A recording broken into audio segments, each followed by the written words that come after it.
How do you deal with imposter syndrome? From Philip Diddy. You have mentioned imposter syndrome a couple of times in past podcasts. I too suffer or struggle from that, despite some level of ability to be successful in endeavors that I feel an imposter in. I'm grateful for friends that mirror back to me my value to them. Certainly you have recognized that you have many fans and supporters and even guests that you have had an impact on. It's a paradox for sure. What exactly does imposter syndrome look for you? How do you face and overcome it enough to continue forward in your path?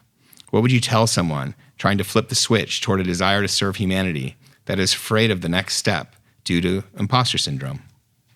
Yeah, it's a tough one because I'm always saying that I suffer from imposter syndrome, and I think I do to some extent.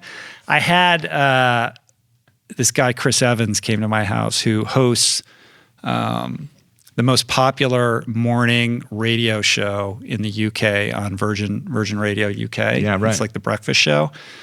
He's a fan of the podcast. What's up, Chris? If you're listening to, I love you. And he's always giving the show shout outs on morning radio in like London, which is awesome. But he came to my house and we did our own podcast for his show. And he's like, you're always saying you have imposter syndrome. He's like, you don't have imposter syndrome. He's like, you know what you're doing. I'm like, do I? I don't know. Like I have to be reminded. And I think it's like a slow boil thing. Like I do feel like I can own this space right now. I've been doing this for 7 years. I've interviewed 520 plus people. I'm confident when I sit here that I know what I'm doing, that I'm going to be able to get through an hour and a half, and it's going to be, they're not all going to be amazing, but hopefully, all of them have some value. So that's a story that I have to some extent transcended, back to that other question.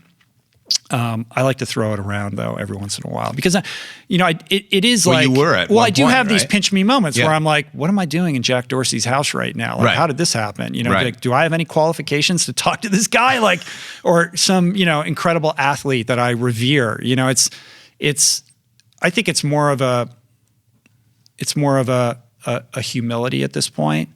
And Chase Jarvis, photographer who I've had on the podcast, who has a lot of wisdom on the creative process, says, you hear that phrase like fake it till you make it. He's like, make it till you make it. Just keep making it, like inch your way forward. Like this podcast didn't start in this beautiful set. No.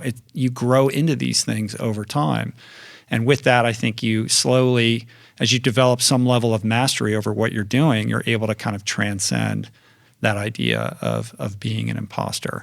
I would say that I have a deep-seated insecurity in me that is, I've spent a lifetime trying to unpack and overcome, but it crops its head up once in a while and tells me like I have no business being here and somebody else should be sitting here. And when's the guy gonna walk in here and take away my, like who told you could have a podcast? You're done. You know what I mean? Wait, but it's your podcast. Or who wants to hear what you have to say or your opinion on any of this? The real Rich roll is just down the hall. The imposter syndrome definitely is creeping up around this new format because this is new, right? There are political pundits who know a lot more about this stuff than I do. Let's let them do that. Mm-hmm. But I have to make it until I make it, right? Yeah. And the more I can do that, the less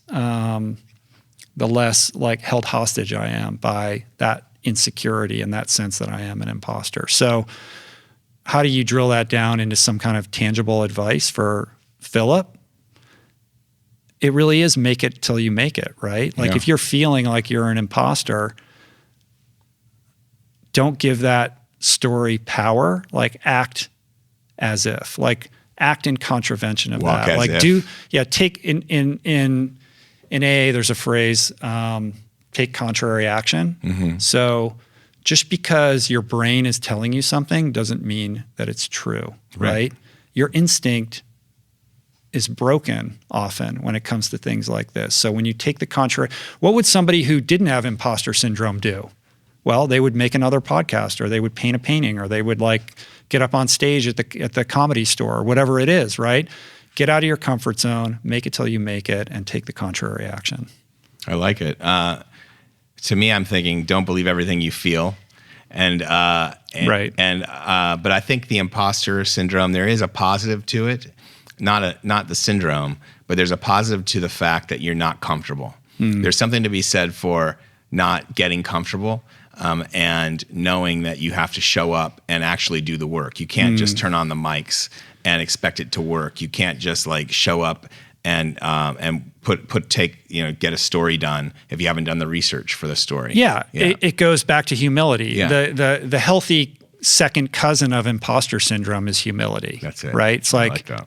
Rather than say, I don't deserve to be here, just say, look, I have a lot to learn. I'm still going to show up, get out of my comfort zone and do this thing. But I appreciate that I'm just starting and I'm not going to be perfect, but I'm going to do it anyway. Like to have that courage to do it imperfectly, right? I felt like I was an imposter for the first 7 years I was a journalist, and even 10, 13 years deep, I still wondered if I could do it. Right. And I've been doing it for 13 years. Right. Who's going to take that little hat off your head with the press thing? Right. And now I don't feel that way anymore. But I still, every time I have a new project to do, I still wonder, can I do it? But not in a negative way. But you have this muscle because you've done it so many times. Yeah. Like as a writer, when you're beginning that project, you're like, how am I ever going to figure out how to do this? Like it just seems hopeless, right? But you've been in that situation so many times that you're like, I know I feel this way right now, but I also know like I always figure it out. That's it. Right? It always ends up better. Yeah. And if you just do enough drafts, it'll get good. Right. Right.